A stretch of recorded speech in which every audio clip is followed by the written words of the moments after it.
In March of 2020, as the pandemic took hold, unemployment in the US began to spike. The federal government passed a $2.2 trillion stimulus bill, money for the unemployed, loans for businesses, and $1,200 stimulus checks sent to millions of Americans. In December, the government sent out even more checks. And then in March 2021, even more. All this government spending made this guy very concerned. Seems to me we're taking very substantial risks. What was kindling is now igniting. Larry Summers. He used to be Bill Clinton's Treasury Secretary and Barack Obama's top economic advisor, and he thought the checks were a mistake. We're gonna set ourselves up for inflation. You know, inflation, when prices increase and money is worth less and less, like the US had in the 70s. Or in the extreme, in places like Venezuela, where money is so worthless it's used to make purses.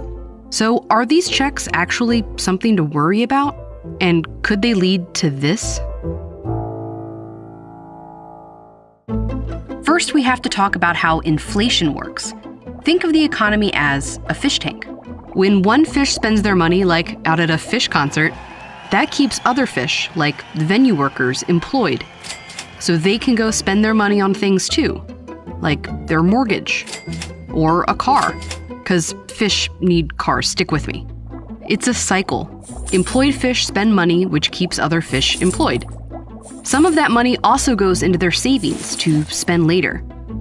And think of all the water in the tank as all the money being spent out in the economy. In an ideal economy, fish unemployment is low, and there's lots of money being spent, and so there's a comfortable amount of water in the tank. But in a recession, lots of fish lose their jobs and stop spending money. And other fish get scared that they might be next, so they stop spending and start saving. And with less money being spent in the economy, the water level falls. When that happens, the government can pump more money or water into the economy. It can be through things like investments in infrastructure or unemployment benefits. But in the last 20 years, one policy that's been used more and more frequently is stimulus checks, giving people cash directly to go and spend.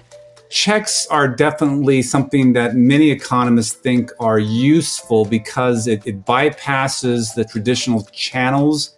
The first stimulus check, as we know it, came in 2001. It was really more like an early tax refund. It gave adults who had paid at least $6,000 in income taxes a $300 check. Studies found that it went swimmingly. People did spend the money, and the checks were credited with helping to end the 2001 recession.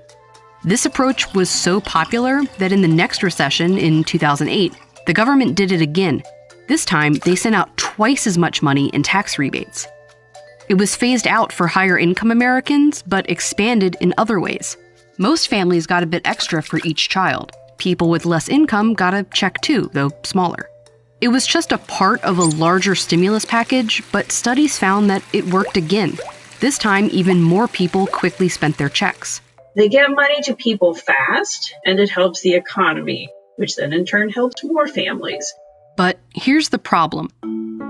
Normally, businesses raise their prices a little bit each year, but it's not very noticeable since people usually make a little bit more each year. This is inflation, prices going up, and we can measure it as the water level in the tank. Higher prices mean more money being spent, so a higher water level. But if suddenly these fish have way more money to spend, businesses can raise their prices a lot. Drastically higher prices mean too much water in the tank, and it could overflow. This is the bad inflation.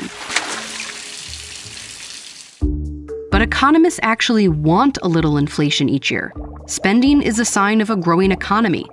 It's not a bad thing. In fact, if prices aren't rising, it tells you that something is really wrong in the economy.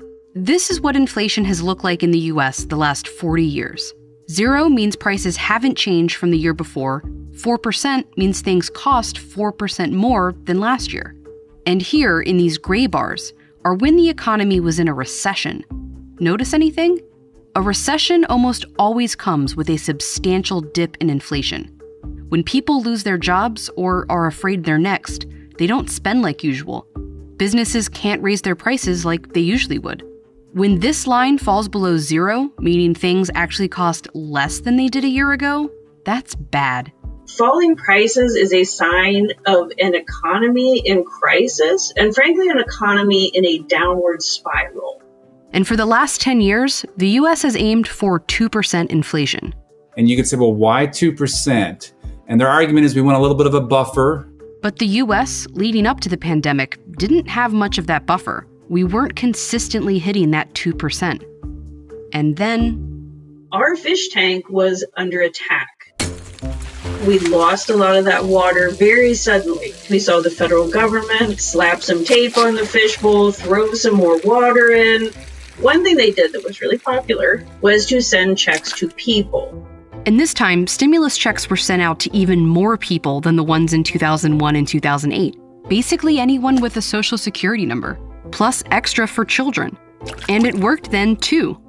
You can see here in the chart of Americans' bank accounts, people's balances went up with the stimulus checks and down as they spent them. It put more water into the tank. But then the government sent out more, and even more. This is what worried some economists. If the government pours in all this water and then people start going out and spending again, including what they've saved, that's a lot of water. Wouldn't it make the tank overflow? Most economists say, probably not. It's really important to remember that we lost a lot of water.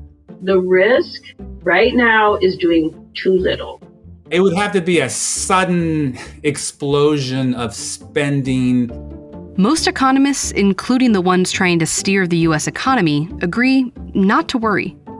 We could see a little inflation as the economy reopens, but not at overflow levels. There is debate around stimulus checks, but it's in the details. Who should get them and how much should they be? Many economists even want them to go out automatically when the economy shows signs of a recession starting. Having a rule in place that automatically adjusts the water level without political headaches of getting it passed through Congress. When the unemployment rate rises just a little bit, we're in a recession. Bad news, bad stuff is coming, send the checks. But as for inflation, economists today want a little and aren't really concerned about overflowing the tank. Sorry, Larry. Doing too little right now, listening to the people who are so afraid of the fish tank overflowing, I think that would be a big mistake.